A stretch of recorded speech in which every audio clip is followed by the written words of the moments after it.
انا كده عزيزة اما اوريك كوليكشن شنط مش هتشوفها عند حد، وثقة.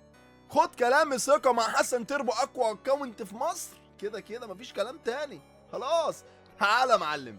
عندك شنطة الريان، وعندك شنطة الجودزيلا، ومش بس كده، تكرار 4. المهم، وعندك الشنطة دي معرفش، هما ناس قالوا لي يعني ان هي نادرة، بس انا ما بحسبهاش انها نوادر يعني. ايزي ايزي ايزي. وعندك البيبي شارك، طبعا حسن تيربو بيبي شارك صفرة معروفة في العالم كله ان معايا كوليكشن البيبي شارك الصفرة كامل متكامل.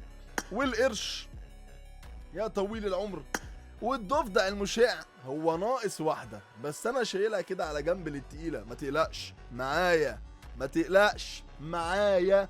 بس شوف كوليكشن الشنط ده كده، والله يا اخي منظره يعني منظره يفتح النفس كده لما تشوفهم كده كلهم مع بعض، وما تشوفهمش في اكونتات كبيره مثلا زي اكونتات ليفل مجموعات 100. يعني ربنا يديهم، ربنا يديهم، ربنا يديهم. انا عايز حد يتحداني عشان انا زهقت بصراحه.